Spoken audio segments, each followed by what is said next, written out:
Hello, everyone, and welcome back to your favorite podcast on the internet, on YouTube. It's Garbage Time Takes back with another episode. My name is Derek. As always, with me are a new company man, Dennis. That's right. That's right. Here we are. President accounted for at 15 to midnight here on the East Coast, and ready to roll. Eh, We're here. We're here. That's right, the grind never stops, and we're also here with Bob. Welcome back. Also, 15 minutes to midnight on the East Coast. As for me, we're only 15 minutes to 9 Chilling. p.m., baby. We're Chilling. only we're only 15 minutes to 9 p.m. We got plenty more to come. Just finished Gentlemen, dinner.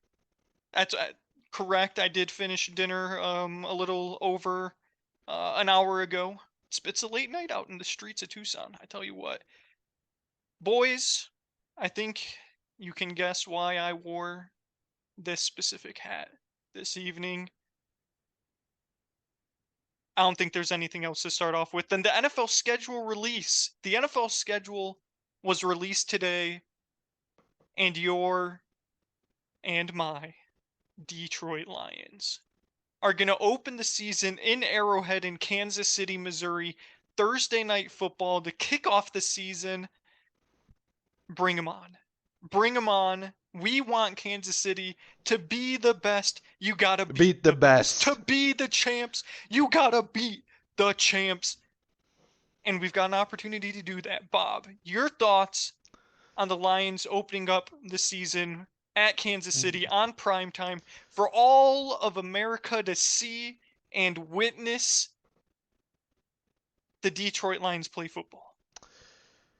Derek, it's exciting stuff. The fact that we are even considered to be featured in a game like this says everything we need to know, considering we had absolutely, count them, 0 primetime games last season on the schedule until we got flexed into one at the last I second was like, and against. for the last several, haven't you? I mean, I don't know Out, before that Week 18 game. I don't know when the last time you guys were in primetime was. I mean, not counting Thanksgiving, Well, yeah, we you can't count Thanksgiving. Because we we're always the had, early game. I mean, we Tradition, Bobby. maybe Tradition. the year prior we lost in Green Bay on Monday night, right? On Monday night. We lost on Monday night. We were scammed in front of the entire world. Yep. Oh, it's all coming back. Oh yeah, It's all I coming remember back that to me game. The now. fake face masks. Yes. When what? Trey Flowers, for the first time in his career, was called for hands to the face, and he was called for it multiple times on the same drive. It was either on the same drive or in the same game. Yeah, with the same game with the announcer saying, "Yo, that's not even a hands to the face." Correct. And the Lions took a late, I can't remember if it was a late lead. I'm pretty sure it was a late lead. And then numerous penalties gifted by the referees to the Green Bay Packers resulted in them winning that game. That is the last time I can remember Yep. the Lions being on primetime, was that game Wow. where they were screw jobbed in front of the entire world. And while Bob sort of continues to give his thoughts on the Lions getting this season opener, I'm going to pull up a certain meme that was born. Oh, here it is. It didn't take me very long at all because it's one of the best memes of all time. This bad boy.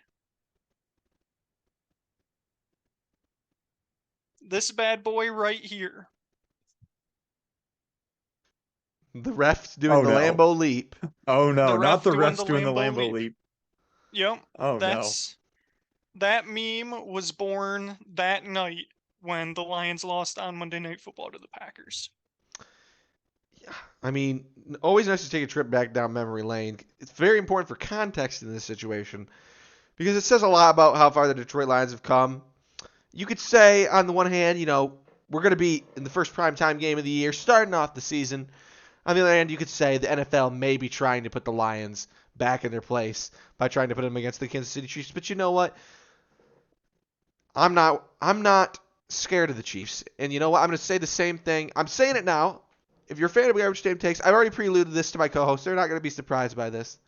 But if you're a fan of the pod and you've been watching since last season, what did I say about the Philadelphia game week 1. I made my feelings very, very clear.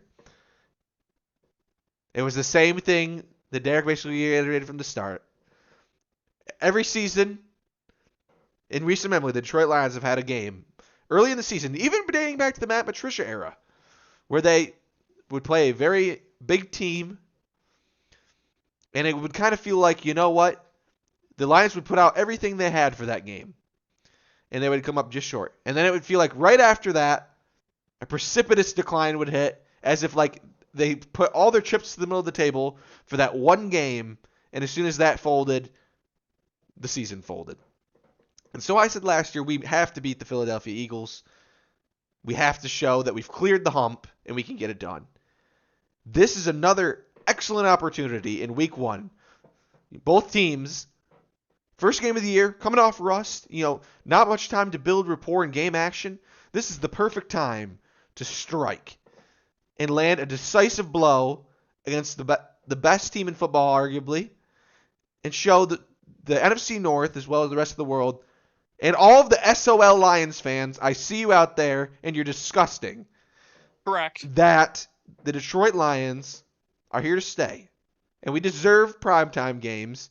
And we better not see any more people begging for us to be off Thanksgiving, because you're going to have to be drinking that Honolulu Blue Kool-Aid with the rest of us when we're kicking some arse.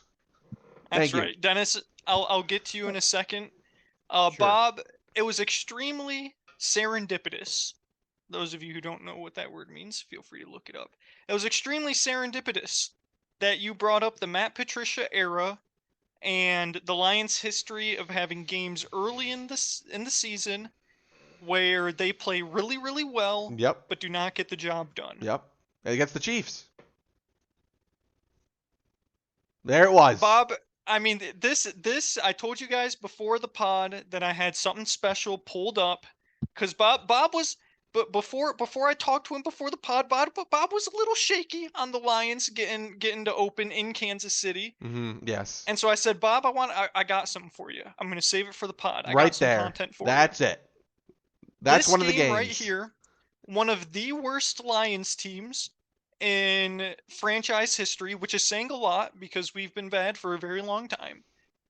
A Matt Patricia Detroit Lions team took Kansas City down to the wire. Bob, I don't know if you remember this game. I remember this game. There was some very, and very another clearly. referee hosing that occurred in this game. There was some referee hosing. We also, you can just barely see it on my screen here, we were trick played. We got Travis Kelce trick played at one point in the game. I remember we actually took the lead late, and then the defense folded, and we gave up a last minute Ditch touchdown because touchdown, Patrick Mahomes is Patrick Mahomes. But I mean, just Look at looking the stats, look at the numbers. Look at the numbers. This right here, these total yards right here, I'm expecting the same thing come Thursday night, week 1 of the NFL season. Look at the first downs, Derek. Look at the first downs. I mean, Level. Right with them. level. The Lions have one of the more prolific offenses in the league. We do. Unquestionably, an extremely talented offense. An offense that, as Bob likes to point out, the Lions' early season struggles to Philadelphia in that loss last year, went toe-to-toe Yes, it with did. the Super Bowl runner-ups for 4 quarters. Correct, it did. For 4 quarters, went toe-to-toe and Civ. outscored everybody in the league that week except the team on the opposing sideline. That was the issue. There's going to be, in my opinion, no shortage of points in this game. Hopefully, and I believe the Lions will come out on top of it. And the NFL is going to have no choice but to take notice of the Detroit Lions. And I know, before I get to you, Dennis, I'm almost done. I know I'm soliloquying here. I'm not putting this out into the atmosphere, but in the off chance that we do lose this game, but we play extremely competitive football, it's going to be a loss in the record books, and there's no such thing as a moral victory in football. And I'm not going to count it as a moral victory. I'm not going to count it as a moral victory. More so, a yardstick game we're going to measure up and see just how well we can compete with the elite teams in the NFL. And if we lose by 14 is a lot different than losing by 3 in Kansas City. Not saying it's a moral victory, not saying it's not a moral victory, but more so I'm more interested in the composition of the team and can they hold their own, and in my, and I believe we can and will win. But most importantly, I want to see how we stack up against the rest of the NFL, cuz last year, if the defense was anything better than 32nd in the league, they would have been in the playoffs easily. As soon as we made some changes defensively, guys got a little more chemistry. 8-2 down the stretch, that wasn't a fluke, and the Lions are going to have an opportunity to prove it with the first game of the NFL season. Dennis, now to you. Yeah, I mean, obviously you guys touched on a lot. I think I would be remiss if I didn't point out that my co-hosts here are drinking the blue Kool-Aid. As many of you out there may be doing. It's very possible. I'm a big fan of the Detroit Lions roster this season. I'm excited about it, and I'm not necessarily thrilled about what the Kansas City Chiefs have done. I mean, if you take a look at their roster on paper right now, they're throwing to, I mean, Travis Kelce, and then what, Sky Moore, That's right, Dennis. but Juju's gone. Newly MVS upgraded is- secondary. Newly upgraded secondary. And I think there's been some reshuffling on the offensive line. I mean, I at least know of one guy who's not there anymore. I can tell you that. So it should be an interesting season for Kansas City, and I'm obviously hoping that this is the season that they're no longer considered the favorite in the AFC, period. And they shouldn't be, because every time that we play them, except for last year in the AFC Championship game, Oh no. Joe Burrow beats them. That's right, Dennis. Talk and- your game. Talk your game. Yeah, I mean, I'm not Get going the to be one of these checkbook. guys who walks around and says that we own them, because we don't. It's a very competitive football game, and you like to see your team be competitive in those kind of games. And I remember the feeling that I had when the Cincinnati Bengals finally proved that they could play in those games, specifically against Kansas City.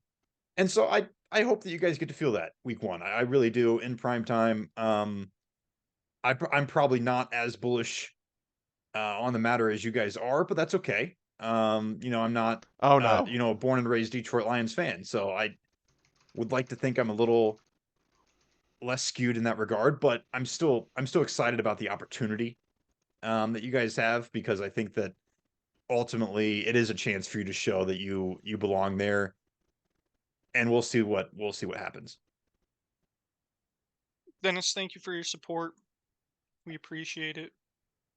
I was tempted to go over both the Lions and Bengals schedule game by game, because I'm a guy on this podcast that loves to do things game by game. Sometimes for the memes, sometimes for the analysis, sometimes to We're aware. to the exasperation of my co-hosts. But really, I want to focus on the primetime games. Like you said, Bob, the Lions go from 0 scheduled primetime games last year to 4 scheduled primetime games plus the Thanksgiving game. So, in essence, 5 total primetime games. 2 on Thursday night, 1 on Saturday, 1 on Monday. Derek, I'd just like to point out, I know I might be jumping the gun because you're going to cover what the games are. But I want to point out one that I think will have a lot of importance in the Rezio household.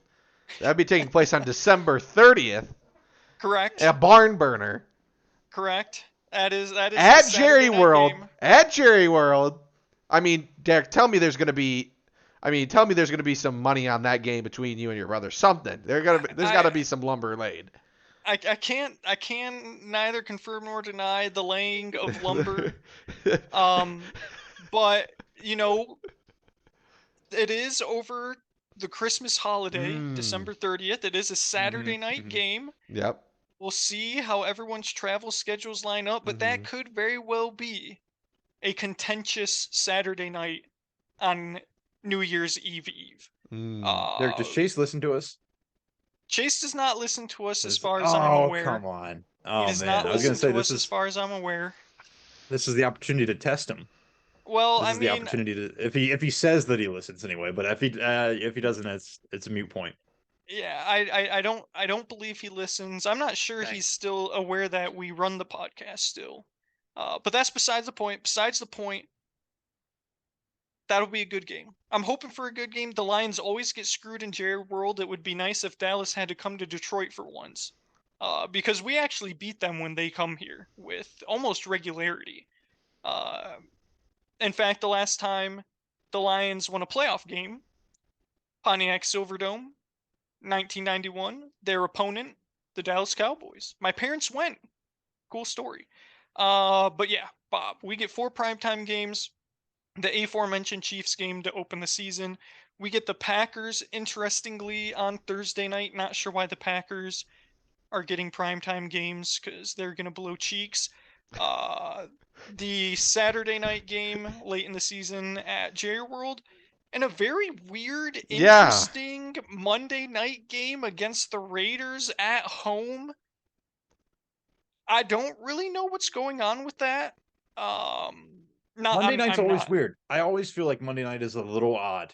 For whatever, maybe it's just ESPN. I don't know what's going on with that, but You know, Dennis, I'm glad you said that. Because let me run through some of these rather strange Monday night matchups. The Seahawks versus the Giants. That's just not a game you perceive as being a Monday night game. The Packers and the Raiders. The Lions and the Raiders. The Chargers and the Jets. That is a color clash made in heaven. Um, the Bengals and Jaguars. get that a little bit. I was just looking at that on the schedule. I get it a little bit. They're gonna play up the Burrow Lawrence thing. Like there's something there. Yes. And then the Packers and Giants. That's probably Dude, how are the the Packers last. getting 16 primetime games? I also want to point out, besides that disgusting fact, if we don't include Thanksgiving for a primetime game for Detroit, which I'm not going to include because it's for the purposes as I'm going to get to, it's a division matchup against the Packers. We have one of those primetime games. We have 4 primetime games. One of them is at home. The other 3 Correct. are on the road. Correct. But Lambeau Field is basically Ford Field Northwest. Oh my god. This point- Okay. Let's not I jump the mean, gun. You gotta earn your stripes. You gotta earn your stripes. Did Next we year not you can earn get our? the home ones. Did we We not did earn earn our our stripes. stripes? Did we not You earn weren't them in the last year? playoffs. You weren't even in the playoffs. You can't earn your stripes. But they were without gonna being be in the playoffs. playoffs. The Bengals didn't get primetime games until we went to the freaking Super Bowl. That's how we had to earn our stripes. I see what you're saying by earning our stripes to earn a home primetime games. I see what you're saying. I was more referring to earning our stripes of being able to call Lambeau Field Ford Field Northwest. Okay. Because I was arguing something because different. Yeah. we forced the trade of Aaron Rodgers from Green Bay. Correct. We ended him finally. He threw an interception, his last pass as a Green Bay Packer, To to Kirby the Joseph. Lions. And he lost his last game as a Packer with the chance to go to the playoffs at home on prime time last game of the year. You did. And we got him. So that was more what I was referring to my the I stripes agree with about. that. Yeah. I agree with that. Well, it's too early. It's too early to get into all of the different matchups and really analyze them that deeply. But just quickly before we talk about some of the Bengals primetime matchups, Bob, I'll start with you. What do you think the Lions' record will be in the 4 primetime games and the Thanksgiving game? All right. At worst, you don't have to go game by game even. You don't At have to go game worst. by game unless you want to go game by game. What should we expect the Lions to go in those 5 games?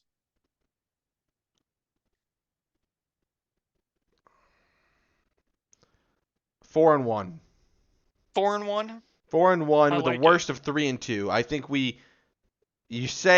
I'm saying that our one loss is either the Chiefs or the Cowboys. I'm going to say 50-50. So, I mean, maybe we lose both of those games because Jerry World, we get screwed or something.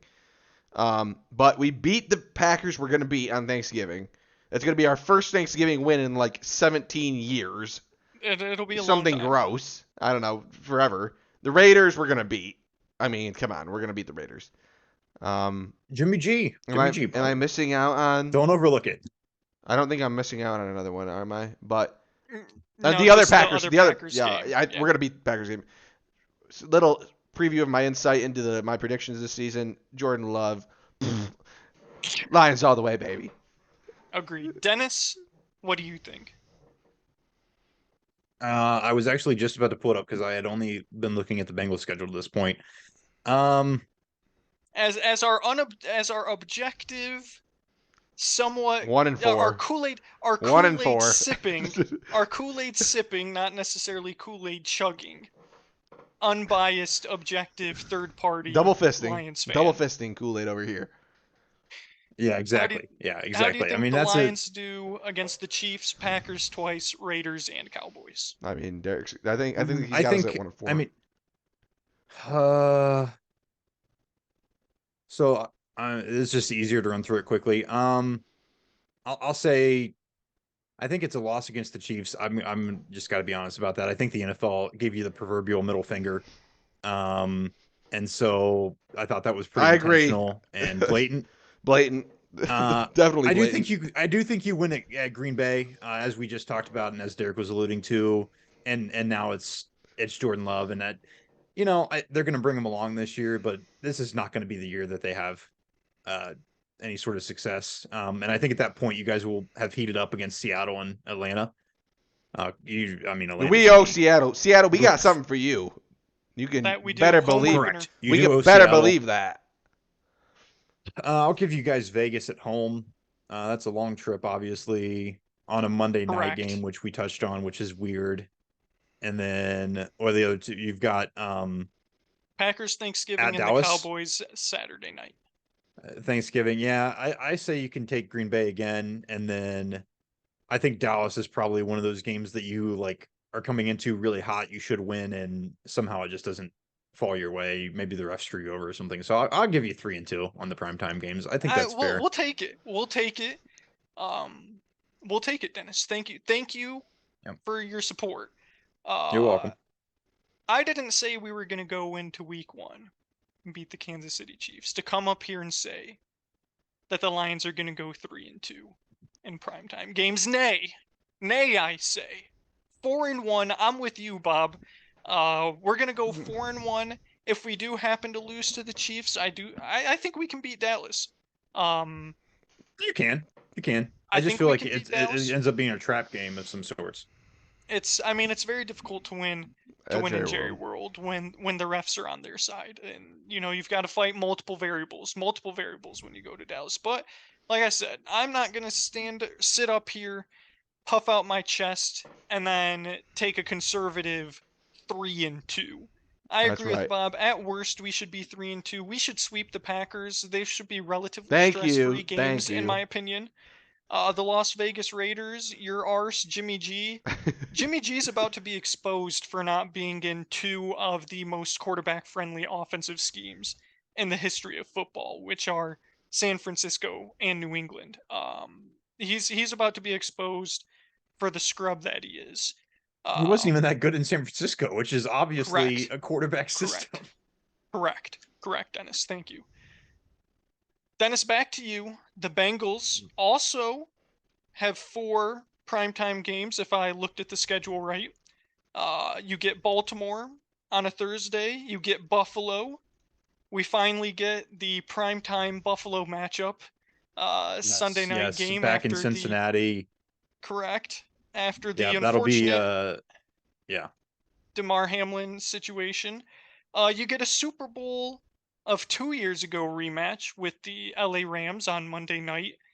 And you also get the aforementioned Jaguars in Jacksonville. That's a trap game if I've ever heard one. Having to go to Jacksonville on a Monday night, that'll be an interesting one as we get through the season. Dennis, how do you feel about the primetime games you got? And sort of just go ahead. Go off. Yeah, I mean, I think so. The primetime games are obviously really interesting. The Rams game should be over by halftime, so that's not too much of a concern. That's obviously a very, very different team than it was that we played in the Super Bowl 2 years ago. Correct. Buffalo will be probably there's going to be a lot of obviously charged energy around that one, which is going to be interesting to see how that sort of plays out back in Cincinnati. So it is at home in Cincinnati, which obviously is the location of the events of last season, and so I'm sure there'll be a lot of kind of outside the game stuff going on for that one. But I definitely think that we're very capable of beating Buffalo. I mean, we proved it last year. And so I certainly think that that's a game that we can win at home. I love obviously that being at home. And then at Baltimore, playing at Baltimore is always tough, regardless. And then you throw a primetime game on there. But I, I, I don't think there's a team on this schedule that we can't beat. I think actually the interesting thing for me is so you have the 4 primetime games. Jacksonville is a trap. I'll agree with you on that. Um, for whatever reason, we always play those like Miami, Jacksonville, like road games in prime time in December, it feels like, and it just is always way closer than it should be. And we end up like either blowing it or we end up winning on like a last second field goal, and we should have never been in that situation in the first place. But the really interesting games are week 16 and 17 are both, and I think there might be a couple of other games throughout the season, sort of that like prime time afternoon slot that they've Yes, sort of the created. doubleheader And Monday so night. we're Yep. at Pittsburgh, at Kansas City in the afternoon, Sunday afternoon. That's brutal. I mean, those are the 2 most important games of the whole season. You can't and Pittsburgh's first. You can't lose to Pittsburgh and then try to go in and beat Kansas City in Arrowhead. Like it's either going to be 2 losses or it's going to be 2 wins, and that swings your whole season at that point. And so that's really what and then we wrap up with Cleveland at home, which is nice to have that as a divisional home game to end the season. But hopefully, we're sitting people at that point. But who knows? If things go south. So it's tough that we have to go at Pittsburgh and at Kansas City late in the season. That's really the part of the schedule, if anything, that I'm concerned about. I think the primetime games are pretty much in our favor, really. I mean, except at Baltimore, at Jacksonville is a little bit of a trap, but I'm not too concerned about it. Bob, you've been banging the regression drum for a good while now. It's not happening this year. It's not happening this year. It hasn't. The only thing, It hasn't happened yet, and the only time it's going to Bengals- happen, which I'm sure Bobby will love to allude to and talk about, is it's going to depend on how we handle the contract stuff with all of these guys who are on rookie deals that have been playing out of their minds and have gotten us to this run. Kansas City is a prime example of how you can handle it and weather the storm and continue to be successful. Although There's that's also going to get plenty of re-upped examples. as well. Plenty of examples of teams that were unable to do that and sort of fell off the map. And so how ownership handles that is really going to be the turning point, but not this season. Not this season. This is another run in the sun, and the roster is primed and ready. Sorry, go ahead. I'll get off my soapbox. Taking More excited about this year than I was last year. Taking a glance over the Cincinnati Bengals schedule, I would say that this is what we call Cupcake City for the Cincinnati Bengals. I can't believe I'm saying this, but I don't know how they got blessed with this. I mean, just doing the very quick run through. Rams Cupcake, Titans Cupcake, Cardinals Cupcake, We host the Texans. Seahawks at home, they're going to beat. 49ers, going to be good, but they're on the ropes right now. They've got some questions to answer. Texans, Cupcake. Ravens, going to be tough. We get Colts, the AFC Cupcake. South, which is just amazing. Vikings, probably Cupcake. And you could even say maybe, I think Dennis would argue that the Browns games should be cupcakes. Even though I think that they'll split with the Browns because they never seem to be able to sweep the Browns. Because they never seem to be able to sweep anybody in their division.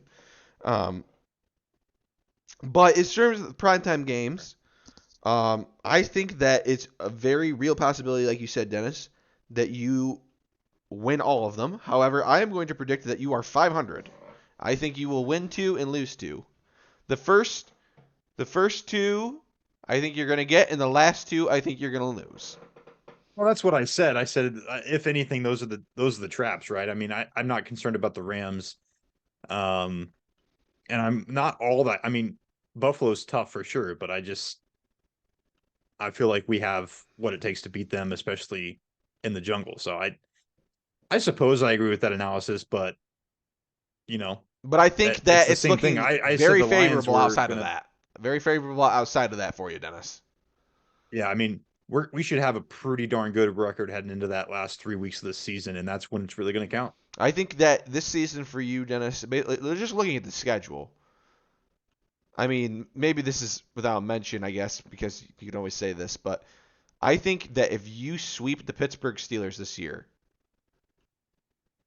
you are We win the AFC. in the money. You are money because I agree. you got to think that you're going to drop one to the Ravens. I mean, they're just a tough team.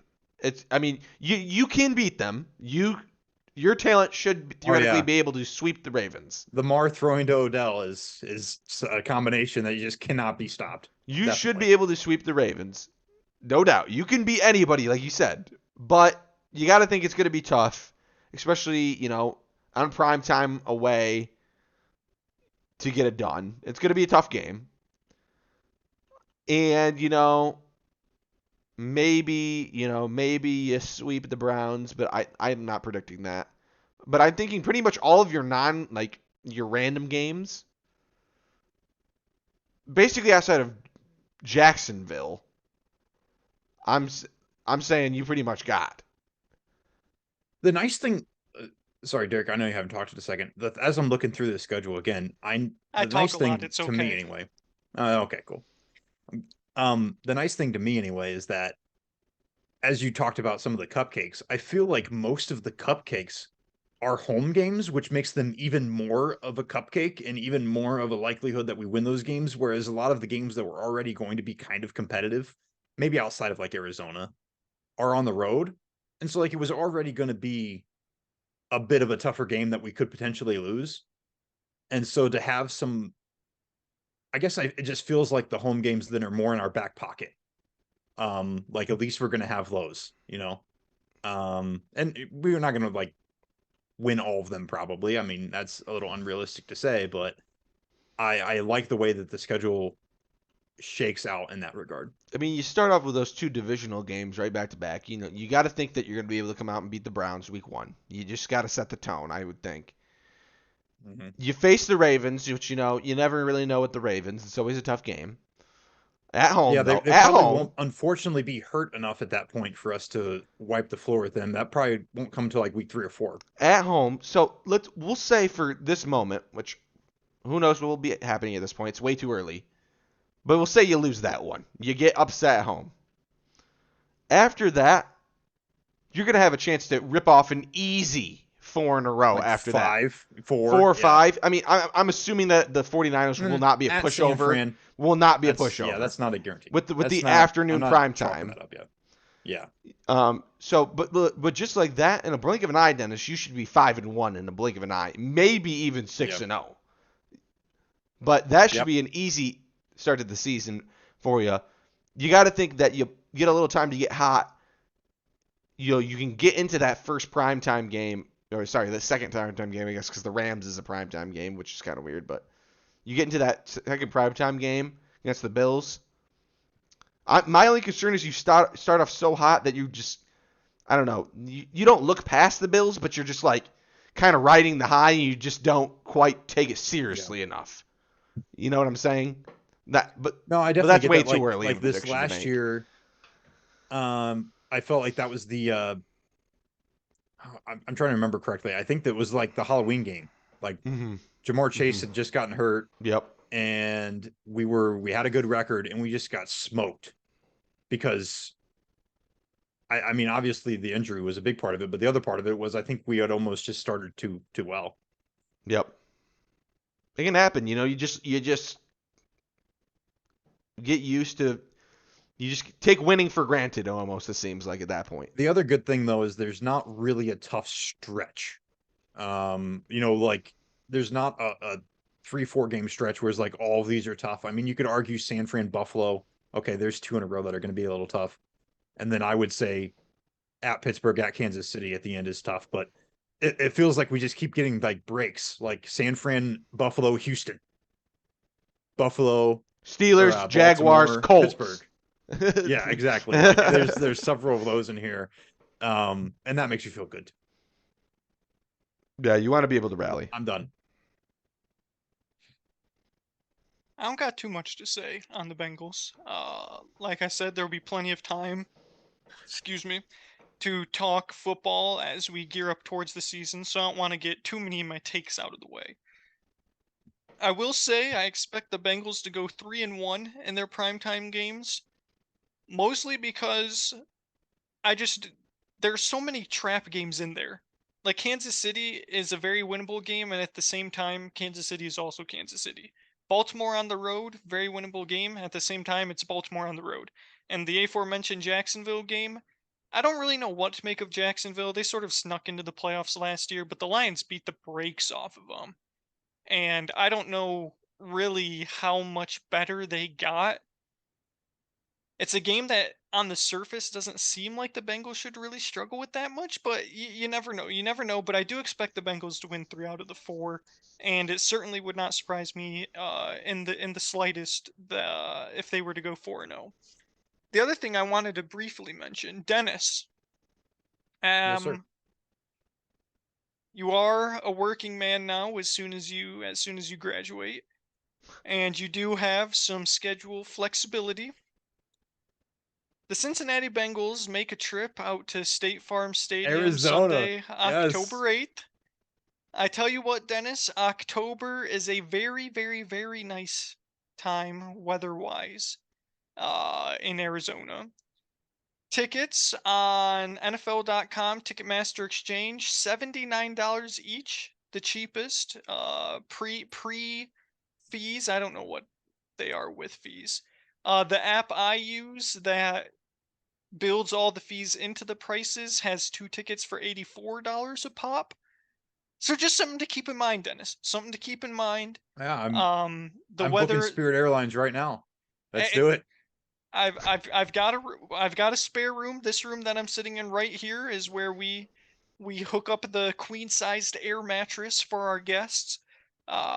We will hopefully have a couch by then as well, if you'd rather sleep on that. But regardless, Dennis, there is a room for you here if you decide to take a trip.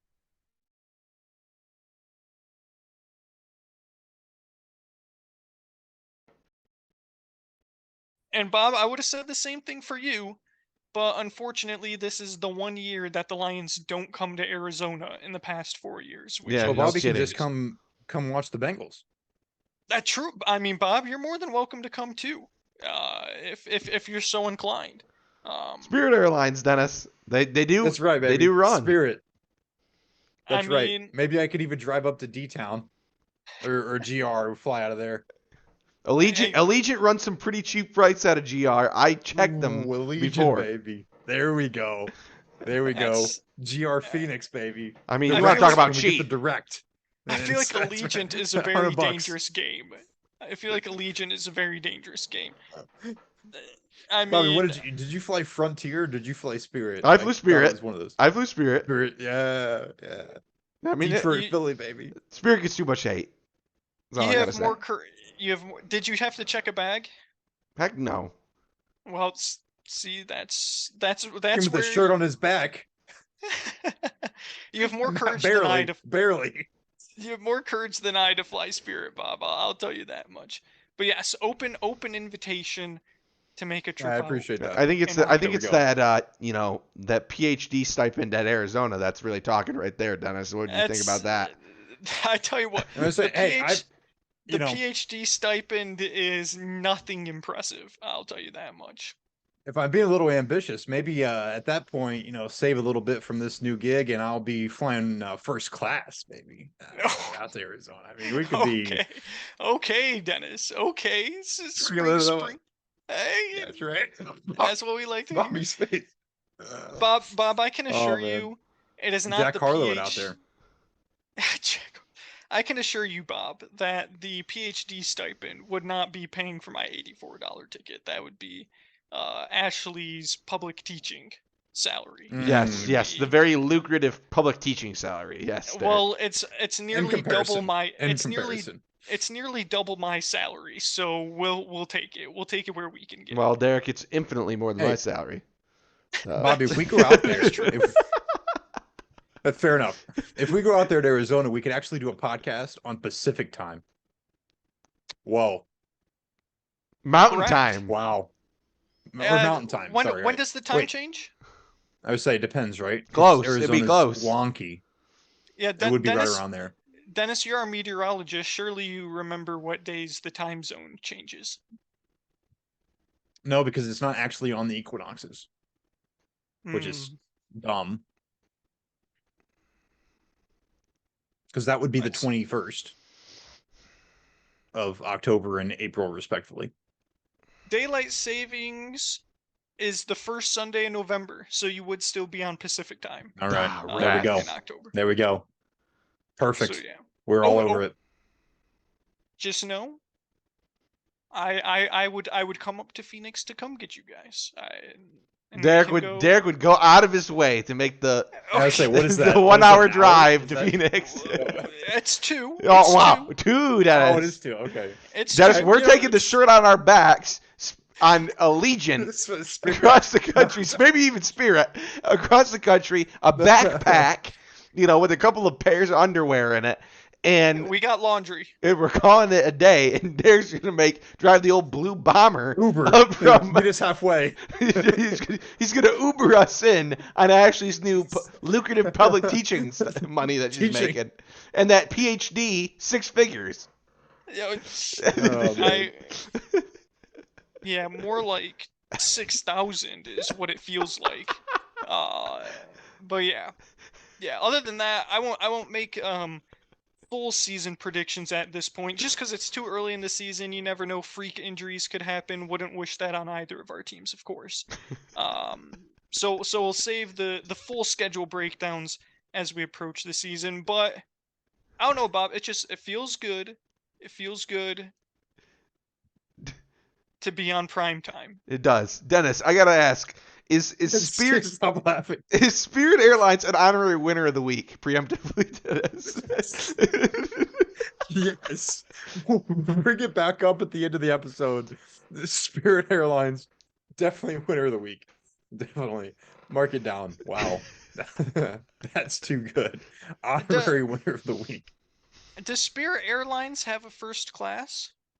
They had the big seat in the front, Dennis or Derek, The big seat. The big seat. I'm looking. and they at it offer them now. for a good price if you get them. If you get them right when you if they have them left over right before the flight starts, they offer them at a good price. $1 million idea. When we continue this thing and we kind of gather the support, our first sponsor has to be Spirit Airlines, baby. Spirit. We will advertise. The lines are open. If you're listening to this, the communication, we'd love to hear from you. A one-way. So I'm looking at this article from 2022. A one-way walking flight after from Spirit. St. Paul, Minnesota to Phoenix was $143 to sit in the big seat. It's in the big seat. One way. I mean, You're there and back for less than $300 in the big seat. correct. I mean, I'm paying $300 a ticket to fly economy on Delta. Over the wing. I mean, that's That's because because you're flying on Delta Scamway Airlines Yeah, that's facts. That's facts. and They- checking they checking cer- 5 bags. I'm not checking any bags. I refuse to check bags. It's like, I am an Bobby, anti-bag. the question is, Oh, Derek's Is it bringing the going shirt to on be- his back. Bobby, is it going to be more expensive to fly Spirit when we then fly our golf clubs with us to Arizona to play all of the great golf in the fall? Yeah, I think we could be potentially using one set of clubs. I'll be golfing lefty on Derek's clubs. As we're because that'll cost more than the that'll cost more than the $140 flight. The question is, I'm- is the golf clubs more expensive than us individually? 'Cause No, I think actually, it wouldn't be. probably I think the golf clubs would be probably $70 each. Okay, so just under. Just under. A I mean- person. But Allegiant, a Dennis, human being. Allegiant, A human being. you could get a good deal. the heck, the green fees might be more than it costs to sit in the big seat both two ways. True, I bet. But we gotta play the stadium course. Oh my gosh, is that even open to the public? I think it Scottsdale. is. Scottsdale there. Yeah, Dennis. Scottsdale. TPC Scottsdale. Is Yes. TPC Scottsdale open to the Yes, public? I think we looked this up. I think it is. I'm Me and pretty Bobby su- looked this up a while ago. I'm pretty sure it is. It was like $200. I will. I mean, let's Derek's let's got see it. what We're good. happens. When in Rome. When in Rome. Derek's got it. I mean, you heard him, Dennis. He was talking all about that new public that, teaching that public salary. teaching. Public Do, teaching. do, That public- do you want to? Do you want to play? You hear the that, stadium Ashley? I know course you're or- listening, Ashley. Do you want to play the stadium course or the champions course? Oh, we want to play the. I mean, We're Derek. gonna play the stadium course. The stadium. the stadium course. The stadium course. Right? Or am I wrong on that? Isn't that the one that they play? I have no idea. No idea. I mean, the Wait, champions. do you know which one they play? The champions course sounds cooler. You Both. can look. Screw it. You can easy there. You can look up if you want which course they play. Let's just say, and obviously this wouldn't be it, but Thursday, May 25th at 6:30 tea time would cost. It is the stadium course. Here's what I can't tell. I can't tell if it costs $279 per person or 279. Yup, per person, it would cost $279 to play at 6:30 in the morning on a Thursday in March. I mean, in May. that's just nothing for public teaching salary, I would think, Dennis. Right? I mean, Well, you just gotta exactly. But what you gotta play? You gotta play at night. That's the thing here. Okay. I think we got a caddy too, Dennis. I'm seeing that we could be required to have I a think caddy so. on the course and a preliminary search. I mean. Oh, I'm searching too far in advance, of course. Can I get? Oh my gosh, are they seriously specifically closed from the October 4th to 23rd for overseed? Yes, I just saw that. Which It means looks like we're playing the Champions course. which means Looks like we're playing the Champions course. which means we gotta have to take the trip up to California to play that one that overlooks the water, Dennis. Dude, Pebble Beach, baby. Yes, Yes, it's on the bucket list. Bucket list. we trip. gotta drive And hit up Vegas We're on the gonna way up. drive the Blue Bomber up to California. It's made the trip before. I've made the trip to San Diego before. And play Pebble I love how Beach, this Dennis. started with the Bengals play at the Arizona Cardinals. So now we're on. We're Spirit rolling. Airlines I'm flying confirming, to Dennis. We drive- are rolling for this. So That is so awesome. Wednesday, June 21st. Again, this isn't in October, but Wednesday, June 21st. If you were to play at 3:30 p.m. in the freaking 100+ degree weather, it would only cost $151 a person. See, all right, there we go. Now we're talking about something. You got to play in the evening because the sun's going down. You know, you get a little bit of the coolness that's going on out there. Yeah, yeah. And Get October is like perfect in Arizona, I would think. Okay, get this. August 9th. I don't know why I can see August 9th, but August 9th, 6:30 a.m., $58 a person. Make 2 trips, baby. August and October. $58 a person is not bad. Wait, You the actually golf get club's 50. more expensive than the green fees. Correct. $58 a person is actually for the tee times all day. All day. You could tee off at 5 p.m. in August as the sun is setting in Scottsdale, Arizona for $58. That's incredible. Amazing. It's fired up. That's pretty cool. That's pretty cool. All right, we've gotten quite a bit sidetracked. We've got to steer the train back onto the tracks. We've had a derailment, too many of those in the past few months nationwide. The NBA playoffs. Oh, come Bob. on, man. The NBA playoffs, Dennis. We'll try not to be too long-winded because we're getting to the end of the series. We've covered a lot of them already, Bob. And not too much has changed since last week. None of the series have ended. All of them are either 3-2 or 3-3, or yeah, 3-2. Most of them are 3-2. The Heat are up 3-2, I believe. The Lakers are up 3-2 on the Yep. Warriors. Yep. The Celtics and Sixers are now tied at 3-3 after the Celtics. I mean, Bob, Jason Tatum, just absolutely taking over down the stretch, hitting 5 threes in 5 minutes to single-handedly will the Celtics to victory. And then the Suns Nuggets game, which is essentially over. They're down 23 23. points with a minute and a half left. So the Denver Nuggets will be the first team to clinch a spot in their respective conference finals, Bob. We sort of saw this coming, didn't we? We said that the Suns would definitely get one, at least two, on the backs of Devin Booker and Kevin Durant superhero performances. And they got both of them. They got both of them at home, went from 2-0 to 2-2.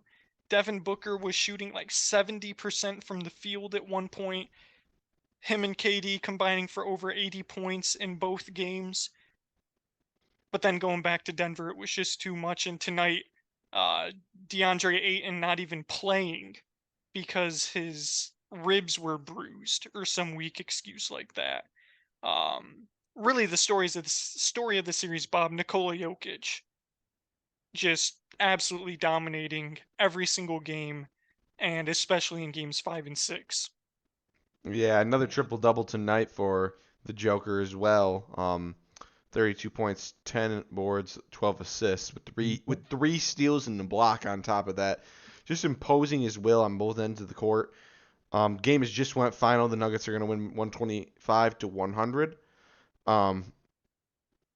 Yeah, just unbelievable from the Nuggets. I think, as I said kind of before, to keep it brief, we thought that the Nuggets were going to win, but it's just a matter of nobody thought that the Nuggets were really going to do anything. You know, for being the number 1 seed, normally when you're the 1 seed, you're the talk of the town. You know, you're the team to beat. Everybody kind of looks past the Nuggets, and I think that really quite hasn't worn off yet.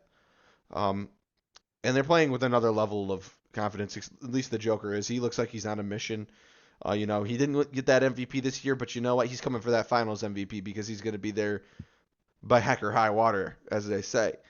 You know, looking into that Boston Philly series, honestly, I've been pulling for Philly really hard. I've just wanted to see that. You know, I feel like Boston's gotten the better of them the last few times they've met, and I just wanted to see a change in the wind. And you know, I thought that tonight was going to be the night where they vanquish the Demons. But 86 points just isn't going to be good enough. If you're Philadelphia, that will be a very interesting Game 7 back at Boston. Although, you know, Boston's going to be the favorite and rightfully so, that is a game that I feel like either team could win, genuinely. With the Knicks and the Heat, I think it's just a matter of time before the Heat put the nail in the coffin there. It was nice by the Knicks to kind of make it a little bit of a series by picking up this last one. Relatively handily, if I do remember, for most of the game, they had a pretty decent lead. And then, of course, the Lakers and the Warriors. I mean, kind of what we foresaw there as well. Probably most likely scenario was that the Lakers were going to close it out back at home. Boy, oh boy, is that going to be a game. That's the thing with Golden State. The Golden State just does not die. They're like the Undertaker. If anybody's a WWE fan, Derek, I know you've been on that kick recently. The Undertaker famously was down, but he was never out. And when it comes to the Los Angeles Lakers, that's just how it's been. So Yeah, I mean, Game 4, the story, Lonnie Walker, like we said last week, we don't need to rehash too much of it. Role players playing their roles and having standout performances have sort of been what have carried the Lakers throughout the playoffs. Obviously, you're going to get LeBron, but you're not always going to get AD. And when push nope. comes to shove, you need some of those role players to step up. in the Grizzlies series, that was Rui Hachimura. In Game 4 a couple nights ago, that was Lonnie Walker going toe-to-toe with Steph Curry. And somehow, coming out on top of it, the Warriors just absolutely terrible late game execution. And then in Game 5, the Warriors sort of, took it to the Lakers, start to finish, wire to wire.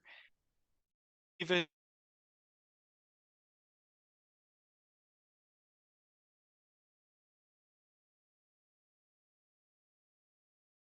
shivers I've ever seen from the forearm of Kayvon Looney, but it appears he's okay and he's not concussed. Who would have thought? But yeah, we're gonna get a pretty. I mean, every single game, save for. I guess not really. I mean, Game 2 was a blowout. Game 3 was a blowout. Game 5 was relatively over. So we'll see. We'll see what happens if the Lakers can close it out at home or not. It's gonna come down to can the Warriors get 30 from Steph Curry and then have another player step up? And for the Lakers, it'll be which role players night is it going to be, or is it going to be none of them? Uh, Celtics Sixers, I'll touch on briefly. Weirdly enough, the Sixers come and go with James Harden. Uh, I mean, in the Sixers win at Boston earlier this week, he had 17 points, was 4 for 8 from the field, so he did a lot of his work from the free throw line. Had 8 boards and 10 assists, really did it all for him without having to fill up the stat sheet. Tonight against, in Game 6, 4 of 16 from the field, 0 of 6 from 3. Bob, we said it after Game 1 in the series when he popped off for 40 in the absence of Joel Embiid, that James Harden's just one of those guys where he can either shoot you to a win or shoot you to a loss.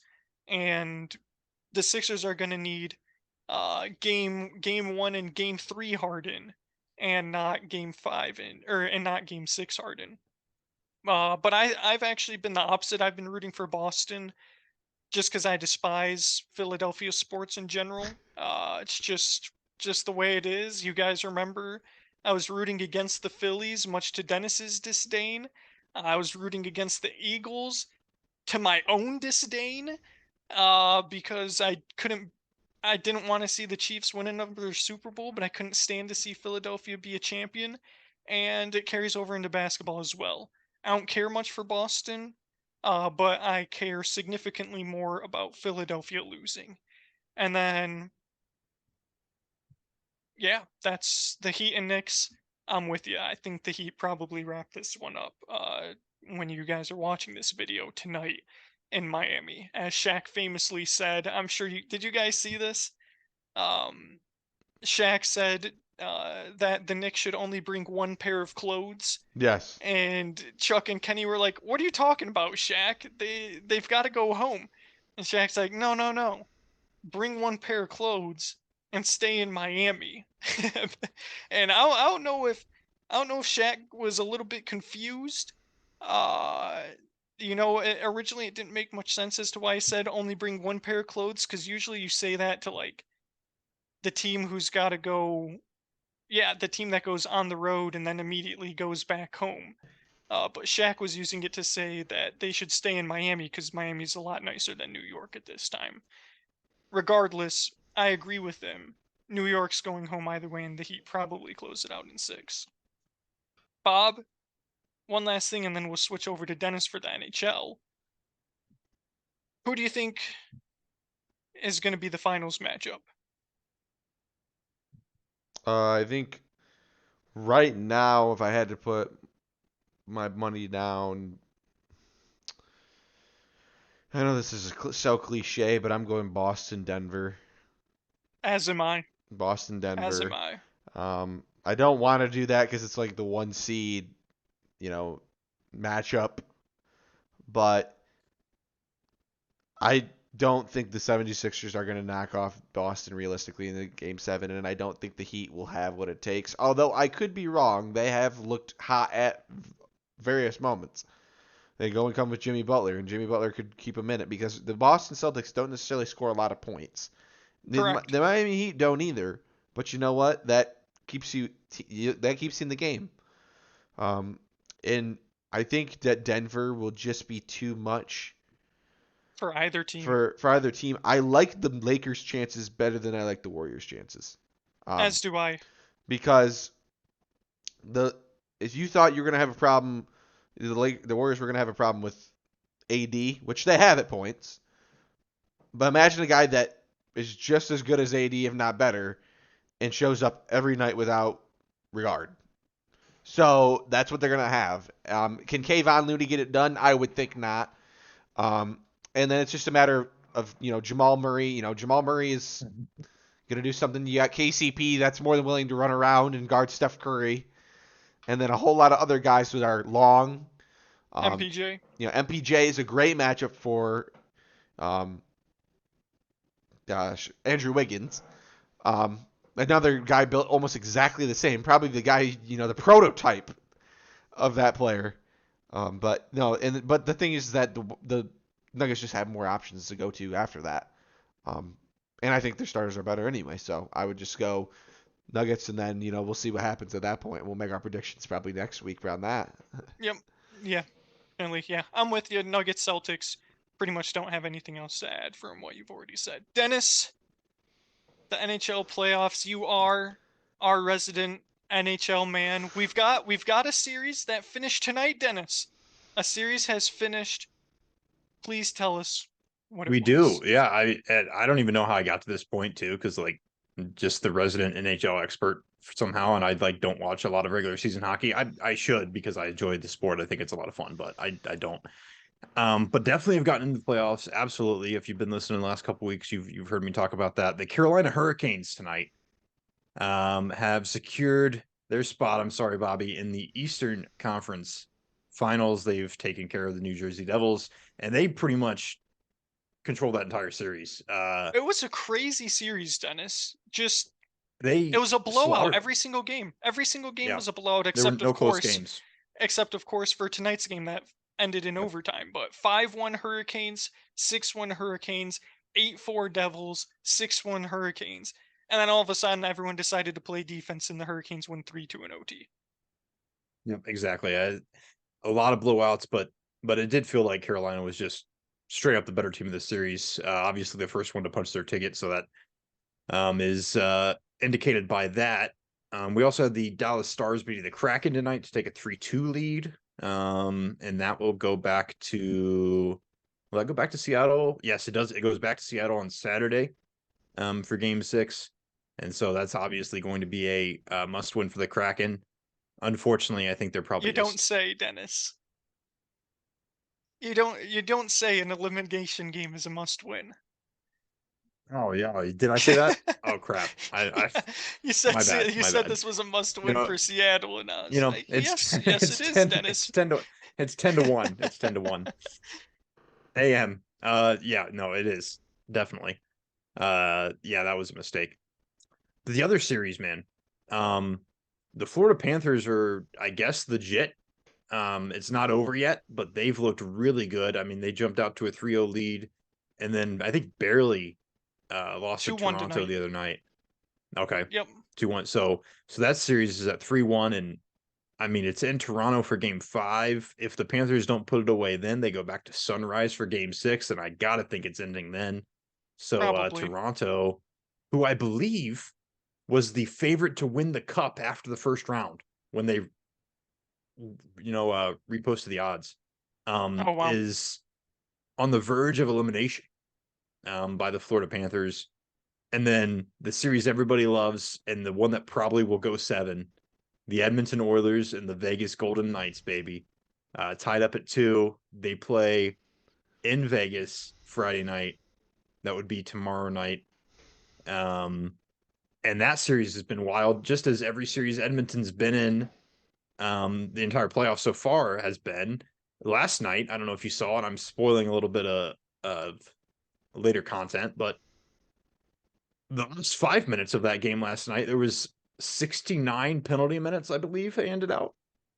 I didn't know that. I That's mean, crazy. there was literally a fight every 30 seconds. We have suspensions being handed down by the NHL. I mean, that was chaos, and the game was over too. The game was over, and then there was just some madness that happened. So Oh yeah, I did that's hear a fun about that. series. Nick, Darnell Nurse and Alex Petrangelo. I did hear about that. Yeah, because there was a slash on Draisaitl, Hmm. completely unnecessary, and no relevance to the play whatsoever. And then obviously, in hockey, how it goes, it takes some offense to that, and the rest of the game was quite chippy. So Yeah, it was fun to watch. another interesting series, Dennis, where lots of blowouts. 5-1 Oilers, 5-1 Knights, 4-1 Oilers. I mean, it's just a lot. It just seems like in the Really playoffs so interesting far, because everyone has just like any given night, the other team just has the other team's number that night. well, it's different because I feel like a week or two ago we were sitting down here talking about the first round and there was like a million overtime games and every Correct. single game was super close and everything was going to overtime. And the second round there's not been any of that, which Yeah. is opposite of what you would think. You would think you would get the first round games would be blowouts more so than second round games. So uh I agree with you. It's an interesting trend and it's not what you would expect, but I think that we're going to get some pretty close games here down the stretch. I think that is about to turn back in that direction. Yeah. And even the last 3 games of the Stars Kraken. Yep. 7-2 Yep. Seattle, 6-3 Dallas, 5-2 Dallas. Just yeah, it just seems like each and every night someone's got the other team's number in. Yep. You just hope you're It on the has right been. side of it.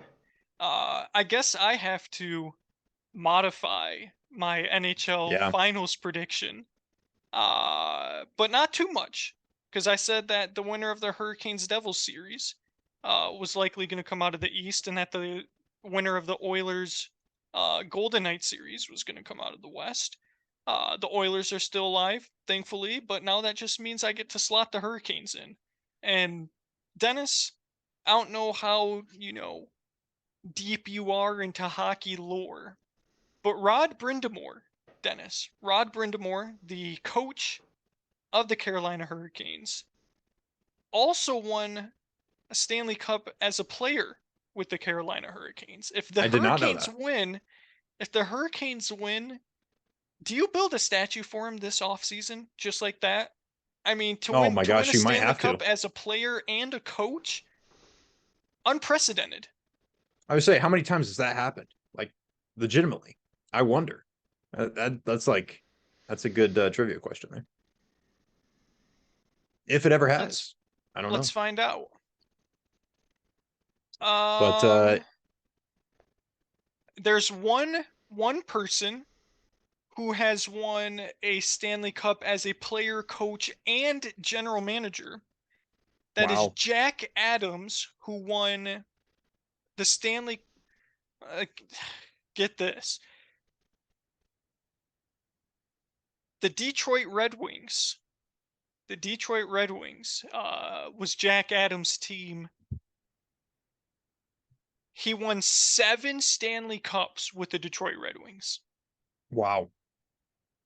That is impressive. Does he have a statue, Derek? I don't know. I think he has a banner. I think he has a Mhm. banner. I would hope so. If you Uh, win seven Stanley Cups with the team. yeah, and now I think I know why he has a banner. But he didn't actually play for the Red Wings. All of his Red Wings Stanley Cups were as a coach and GM. Mm. Interestingly, uh, back when they were the Detroit Cougars and then the Detroit Falcons before becoming the Detroit Red Wings. Interesting. Wow. But yeah, I'm trying to see. Here's a Reddit post from 2022. Interestingly enough, Carolina is looking like an absolute wagon this year. So that was the purpose of this post last year. Some dude named Toe Blake won 3 as a player and 8 as a coach. Wow. Yeah, any trivia question where the answer is toe, that's going to be a tough one. And Larry Robinson did it with the Devils. And Terry Crisp one as a player with the Flyers and a head coach of the Flames. So it's happened a couple times, but not very many. Not very Yep. many. So he'll be in All right, there we rarefied go. air. Rarefied air. Guys, I know it's getting late, but we did not talk about baseball last week. And there's one team that I really want to talk about this week, and that is the Detroit Tigers, who have worked and clawed and scratched their way all the way to second in the AL Central, Bob. 7-3 in their last 10, one of the hottest teams in baseball. And just like that, they're what? 2.5 out of the Twins for first place, 3 games out of first place in the AL Central. Bob, the Detroit Tigers are hot. They are hot. They swept the Mets, which They're was 2 out of 3 from St. Louis. 2 out of 3 from St. Louis. They Erod has been pitching out of his mind, which, you know, who would have thought that the savior of the season would be Erod after everything that we went through last year? Yeah, but just the AL Central is just not good, and that gives a great You're opportunity. further out of the wild card than you are out of your division. That tells you everything you need to know. Yeah. So really, when it comes down to this, the Guardians have been massively underperforming, and so have the White Sox. And the Royals we knew were going to be staying, and they are. So it's just a matter of, can some of our young guys stay hot, and can we play the right teams at the right time, which we have been, you know, it's funny because we started, as I mentioned, at the beginning of the season, Derek, we had just a horrendous schedule. Yeah, the AL East, they're what, 4-12 against the AL East and like 15-7 against everyone else or something like that. Yup, and just you know, my last point on this, just listen to a couple of series that we have coming up, you know, because I've kind of gone through the previous schedule. So they have the Mariners coming up, you know, that'll be 3 games at home. They have the Pirates after that, a 2-gamer with the Pirates. But then listen to this: 3 games at the Nationals, 3 games with the Royals, 4 games with the White Sox. Right there, that's another 10 games right there. Correct. That's all very, very winnable games. Bobby, are you saying in 2 weeks from now, in 2 weeks' time, we could be sitting on this podcast talking about the AL Central leading Detroit Tigers? We could be. Then we have the Rangers at home. You know, gonna be a tougher series, but you know, at home. Then another 3-gamer with the White Sox. And then we've got the Phillies, who are better than us, but you know what? They haven't even been that good so far. So, you know what? A lot of light compared to where the start of the season, where we had, you know, a million series against rough teams. I'm liking where we're at. Yeah. Couldn't agree more. Javier Baez, ever since he got benched, has been on absolute fire and has sort of set the tone for the rest of the team. Getting clutch hits from guys just every game, it seems. And they're scoring runs, which was a big issue last year. They could not score runs. And it's amazing that what happens, and you win games when you score runs and don't get, shut out every other game and only score 1 run every other game. Dennis, really not too much, unfortunately, for the Cubs or Reds. We've just kind of been middling is the Yeah, best way to put it. that was going to be my point exactly. It feels like we haven't won or we haven't swept or been swept in like a month plus. It's been, we just took 2 of 3 from the Mets. Thank you very much, Max Scherzer, for not pitching against us. But right before that, we lost 2 of 3 to the White Sox, which was dumb. Lost 2 of 3 to the Padres, but then before that, we had a, as expected, beat Oakland 2 out of 3. So it's just been like 2 and 3 Baseball's hard. series for weeks. It feels like not getting too dominant and not falling off a cliff too badly. Yeah, same thing with the Cubs. Not having Yan Gomes in the lineup hurt us. As weird as that sounds, because you don't really think of Yan Gomes as a, strong offensive catcher, but he But he's has been been at hot. least so Mhm. he's been good for us. And then he got concussed, and then the pitching staff suffered. Some of our more clutch hitting suffered, Nico but Horner's still not back. Nico Horner Thank you got very hurt. much. Nico got hurt, and now they're going to take on the AL Central leading Minnesota Twins in a very pivotal 3-game series for both squads. Dennis, Yep. Yes, sir. the team I really wanted to talk about was the Pittsburgh Pirates. Yes, sir. I was hoping that's where you were gonna go. The Pittsburgh Pirates, Dennis, we asked, earlier, a few weeks ago, how we thought the Pittsburgh Pirates were. Were they legit? Were they good? Were they a fluke? Were they great? We were trying to figure out what they were. And I think the consensus we both came to was that they were a good team, because you had to be a good team to start what? At the time they were like Crazy. 16-9, 18-11, or something like that. They were doing pretty well for themselves. But we both came to the conclusion that we would get a better idea of where they stood as a team when they faced stiffer competition, and that stiffer competition started with the Tampa Bay Rays. And Dennis, that series did not go well for them. And It did not. since then, they've And neither been did the next one, and struggling. neither did the next one. Yeah, neither did the next one, and neither did the next one. And, unfortunately for them, it doesn't get any easier with a 3-game series at Baltimore. Baltimore's been one of the best teams in the AL East. I think they have one of the best records in baseball. Yeah, just super interesting. You can't drop 2 out of 3 to Colorado, Dennis. You can't drop 2 After out of getting 3 to swept by the Colorado. Rays and swept by the Blue Jays, which I mean, those are understandable. You're gonna lose some games in there. Those are good teams, but yeah, you cannot drop 2 out of 3 with Yeah. at home against Colorado. That is a killer, and the Pirates' momentum, as could be predicted, has been halted. Yeah, Yeah. I mean, I think a lot of their early season success. Sorry, Bob, we'll get to you in a sec. A lot of their early season success was driven by prospects coming up who did not have any obvious scoutable weaknesses, Mhm. where they were sort of hitting everything because pitchers didn't really have a good game plan of how to attack them. Guys like Jack Swinski, Ji Hwan Bei, couple other younger guys that they had. And then I know Brian Reynolds missed a little bit of time on the bereavement list, but I'm pretty sure he was back for most of the Tampa series. Regardless, their offense has cooled down.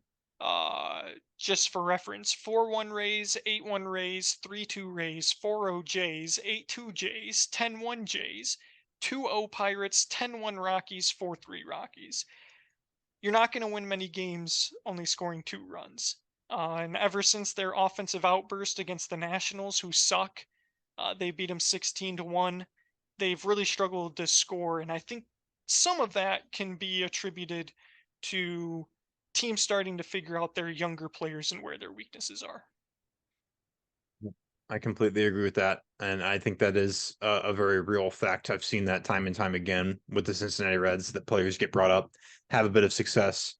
We just now did it with Henry Ramos. He came up and had a very, very solid first week, and now he's batting like 120. I mean, it it happens. But you've got Jonathan India, Dennis. You've got Jonathan India. He's been tearing it up, man. Bob, you were going to say something on the Pirates.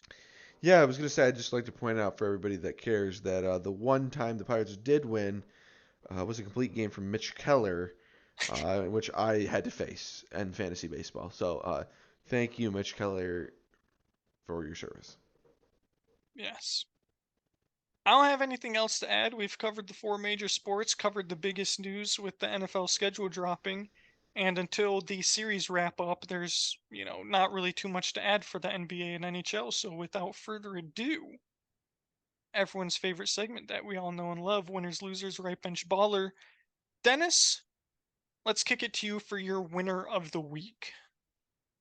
Yeah, this was aforementioned already, but I went with fans of hockey fights who watched last night's Oilers Vegas game, because that was a treat. If you watched the last 5 minutes of that game, you were thoroughly entertained. So those are my winners of the week. Bob, your winner. My winner of the week is Shea Gilgeous-Alexander. Was named today first team All-NBA guard from Oklahoma City. Only 24 years of age. For a team that gets almost no national games every year. SGA, and kind of an afterthought in the Paul George trade that brought him from Oklahoma City to the Clippers now. And guess what? I think the Clippers are kind of kicking themselves because guess what? SGA is the real deal.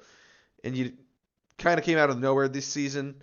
I mean, it was always good, but this season he really showed that he was great. And so I wanted to tip the cap to him proverbially. Winner of the week, SGA. I'll ask you this, Bob. I remember hearing the rumors 2 years ago when the Pistons had the number 1 overall pick, and there were rumors about trading that to OKC with SGA being involved. Many Pistons fans were adamant to hold on to the number 1 pick, draft Cade Cunningham. It's too early to tell, obviously, because Cade has, dealt with so many injuries early in the career. And it's also hard to say whether having Shea Gilgeous-Alexander the past 2 years would have really done anything for the Pistons' fortunes. But just now, we'll just play the hot take game. Do you think if those rumors were true, it was regrettable for the Pistons to not accept that trade? There were a couple other components that I don't remember, but I know the Pistons were getting a good deal. I mean, man, it looks like at this point it's going to be one of those things where we're kicking ourselves for. But at least, like I said, we're not alone though. There are, the Clippers made that That's true. mistake, and I guess you could say the Clippers wouldn't really consider it a mistake if they had won a title, but guess what? They haven't even come close. So SGA, man, he just looks on another level, Derek. He just looks on another level. Yeah. He's extremely good. My winner of the week, this was breaking news right before we started the podcast. Pat McAfee. Brett Favre has dropped the lawsuit against Pat McAfee. Pat McAfee did not have to settle out of court and pay anything to Brett Favre to get the lawsuit dropped. Brett Favre's lawyers probably realized they had no case, and it was all going to be a giant waste of time. Brett Favre released a statement that I don't care to read because I don't care about Brett Favre. But big W for Pat McAfee standing up for himself and, not backing down to the lawyer bullies and getting this case. It's not, obviously, it's not thrown out. But, I mean, when you get a guy to withdraw their lawsuit because they realize they have no chance, that's a fat W. So, Pat McAfee, congratulations on beating the case. Dennis, back to you for your loser. That's right. Shout out Pat McAfee. My loser. We talked about this at length, and I already made my feelings known. So definitely check out the beginning of this episode for that. But my loser is the Detroit Lions for getting the proverbial middle finger from Roger Goodell in the NFL, and saying, "Okay, you think you're hot stuff? You're gonna have to go prove it on the road against the Chiefs and Arrowheads on Thursday night to open the season." For everyone to watch. Maybe not really a loser. Maybe, as we talked about, that makes them a winner. But when we started this episode and I had initial reactions to the schedule release, the Detroit Lions were, sort of at the short end of the stick, it seemed. Fair enough. Bob, your loser. It might be also a little cliche on this one, but I think I'm going to have to go with the Phoenix Suns. The Phoenix Suns loser of the week because ever since they traded for Kevin Durant, the expectations were here and the performance was here. And you just thinking when you have Devin Booker shooting, when you come into, if you would have told Suns fans before the series, Devin Booker's going to shoot 70% from the field or whatever absurd number it was, and Kevin Durant's going to average okay numbers. What do you think your chances are of winning this series? And they probably would have said they were great. But guess what? They were just outmatched on every level. KD was not particular. I mean, he put up decent points, but if you watch those games, he was turning the ball over left and right. He was uncharacteristically sloppy in a lot of those games. And I understand he maybe would have had to do a little bit more ball handling than he normally would have, given that Chris Paul was there, or was not there rather, but didn't look great. And honestly, I'm not that encouraged. If they didn't get it done next year, I'm not seeing what's changing for next. They didn't get it done this year. I'm not seeing the light on next year just yet either. So DeAndre Ayton, Bob. little Getting rid concerned. of DeAndre Ayton is the answer to those problems. It very well could be, but they're on the hook for a lot of cashish, Derek. Yes, they are. My loser of the week is Bob Huggins, Huggy Bear. I'm sure you guys saw this news. Bob Huggins had a Tom Brenneman moment and called the fans of Xavier a slur. Catholic slur, Catholic F word. You can't do that these days, Bob Huggins. You can't do that. You couldn't even do that, 10 years ago. It's been quite some time since that word has been not acceptable in today's society. Yeah, that's a tough one. That's a tough one. Got to do sensitivity training. Had his pay reduced. Granted, there's a lot of rumblings that this is his last year coaching anyway, hence why he brought in a big transfer class and hasn't been hitting the recruiting trail much. Regardless, it's an unfortunate blemish on a really well respected coach's legacy. Yep, absolutely. Yeah. I don't know if you guys have any honorable mentions. I have a couple. Go ahead, Derek. Okay. An additional honorable mention loser, Mark Jackson. Today it was revealed who the one voter who did not have Nikola Jokic in the top 5 of the MVP voting was, and it was Mark Jackson. Mark Jackson did not include Nikola Jokic in the top 5 of the MVP voting, and he released a statement. He released a statement shortly after being outed as a fraud, and, could be other things. Mark Jackson said, and I quote, "Made an honest mistake with my MVP votes. My apologies to the Denver Nuggets and Nikola Jokic. He's not only a legitimate MVP candidate who deserved my vote, but he is truly one of the all-time greats. My apologies." End quote.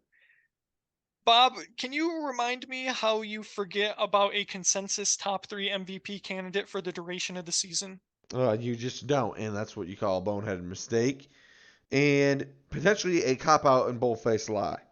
Bob, could it have been racially motivated, Bob? Could it have been racially motivated?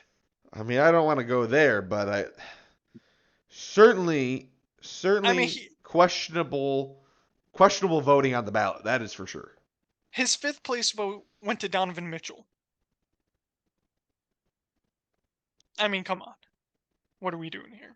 He barely made second team All NBA. A lot of people were saying that he shouldn't have been second team All NBA. So I know Donovan Mitchell was mad that he wasn't first team All NBA because there was a whole controversy about him getting a quick cryptic tweet. Derek, I'm sure you heard Yep, about I that. did see that. Yeah,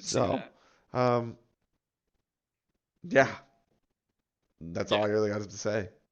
Yeah, that's it for my honorable mentions. I guess you could say honorable mention winner, Nick Castellanos fans, due to Bob Huggins' unfortunate use of a slur. Oh, my honorable mention loser. What's his name? The Oakland A's broadcaster. Oh yeah. Something That was Kuiper. unfortunate. Glenn Kuiper? Is it Glenn Kuiper? Yes, Glenn Kuiper. He had an unintentional slur usage. I would say unintentional. It's Hard to know it's though. tough. Hard to It's know. tough Hard to know. because for those of you who don't know, they were describing it's something about Kansas City, Dennis. There's something about Kansas City. It's It dangerous out is there in Kansas apparently. City. It It's is, man. dangerous in It is. Kansas City. Be careful. Watch out, everybody in But Kansas City. You gotta be careful. the Glenn Kuiper, Dallas Braden had been touring some of the local KC historical sites, one of them being the Negro League Museum. Glenn Kuiper said the N-Word League Museum, hard R, It sounded like, a little tongue twister. Perhaps it was also a Freudian slip. I know that word is not in my vocabulary, so I don't know what to make of it. I don't know what to make of it. I'm not here to judge. I'm only here to present the facts, and the facts were on live TV. He said they went to the N-word League Museum, and he's been indefinitely suspended for it. So it's hard to say. It's hard to say um, what exactly happened, but not a good look. Not a good look. Unfortunate misspeak, if I do say so myself. Yep, I'd have to agree. Garbage time takes your money, Bob. You were tracking this game closely last week. Yes, sir. Going so far as to text us as soon as the game was over. Heat Knicks. We took the money line over under 208.5. The Heat did win, but the under hit. So Dennis, me, and you went 1 for 2. We took the Heat in the over. Bob took the Heat in the under. And Bob, in his last 3 NBA matchups, is 6 for 7. 6 for 7 and 4-0 in the Man's on last fire. 4 picks. Yep. So Bob, what do you got for us? Well, there is. Since we're not doing the New York Knicks and we're not doing the Miami Heat again, that leaves 2 series left. And I think of the 2, we got to go with the Game 7. We got to go with the Game 7, and that is going to be Philadelphia at Boston. The other reason I like this is because there's a bit more of a spread on this game. I will not do a money line pick for this one because there actually is a 7.5-point spread in favor of the Celtics. Wow, that's up from. It was 5.5 when it opened. Yeah, so 7.5-point spread, over under of 203 points. Dennis, thoughts at Boston, in Man. case you didn't hear that. Yeah. At Boston, obviously that's a big factor in that spread. I would certainly think. If it seems like it's been betted up to 7.5, which means that it opened a little more in favor of the Philadelphia 76ers. I mean, I know it's on the road. I just don't think that there's. I tend to be on the side of game 7s between good teams are probably going to be close regardless of location. And so I'm happy to take the spread actually and take the points with the 76ers. In this one, I don't necessarily know that they're going to be able to beat Boston on the road, but in a game 7, I think they can keep it close. And, maybe it's right around that 7 points at the end. So I'll take the 76ers with the spread, and then over under 203 seems to be a pretty defensive series, pretty low scoring overall. I will, go against my typical NBA move because we're in the playoffs, and I'll go under. Derek. Celtics and the over. The Celtics, in all of the games they have won by more than 8 points. And this is tonight's game, the 95-86 finish, was only the second game in the series that did not reach no, it was the first game. Yeah, my math serves me correct. That was only the first game this series that would not have reached 203. So with that being said, the statistics tell me to take the over. I unfortunately am going to have to ride with Derek on this one.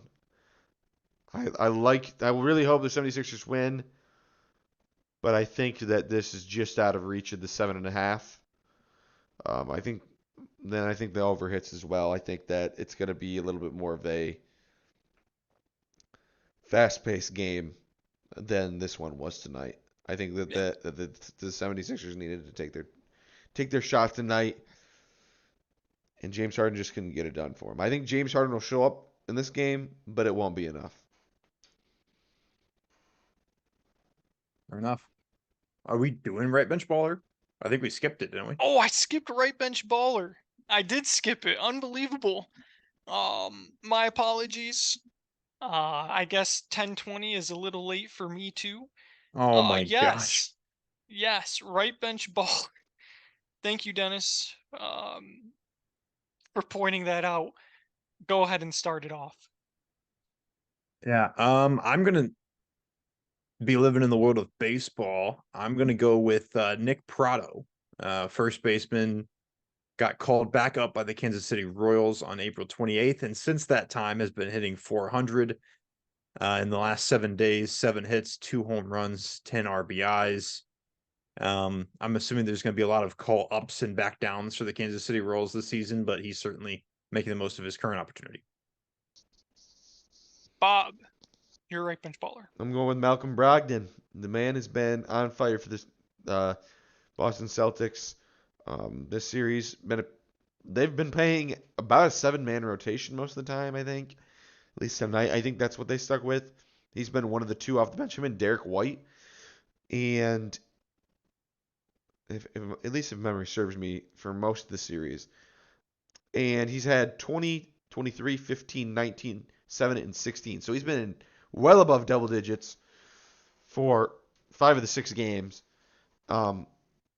And when most of these games have come down to, one overtime game and then, 2 or 3 pretty darn close games after that, those are the kind of players that matter. Players like Malcolm Brogdon are heavily relied upon, and he's really stepped up. So, Malcolm Brogdon. Bob, I saw something. I can't remember who proposed it, but one of the NBA analysts proposed that the Warriors and Celtics should do a trade. Jordan Poole and Andrew Wiggins for Jaylen Brown and Malcolm Brogdon. Who gets better? One more time, Derek, on that trade. Wiggins and Poole, or Jaylen Brown and Malcolm Brogdon? I think the Warriors get a lot better. Well, the Warriors are a lot better with that deal. Jaylen Brown is a dog. I think there's a lot of times where I think he might even be better than Jason Tatum, to be honest. Yeah. Fair. But although no. Jason Tatum's got that killer in him. He does. I mean, He does have another gear that he can go to.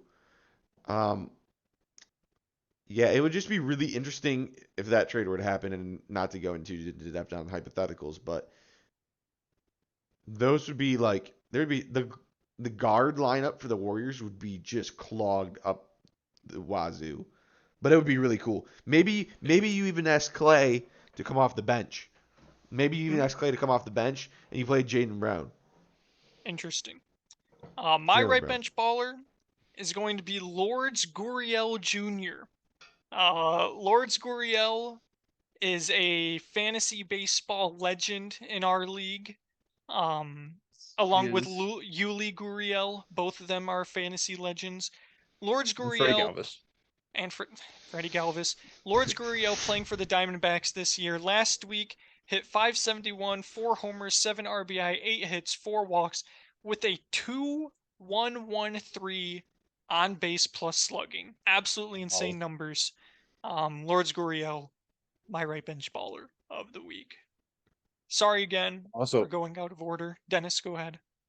No, I was just going to say before we sign off, honorable mention Spirit Airlines.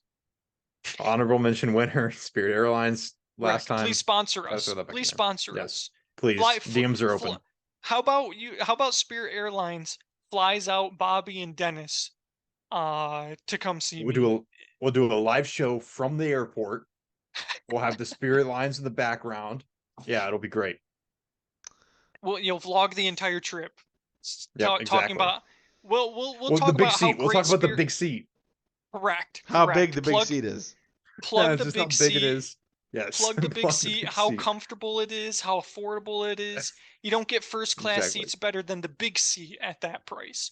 Bob. That's exactly right. Garbage Time takes. Bob, take it away.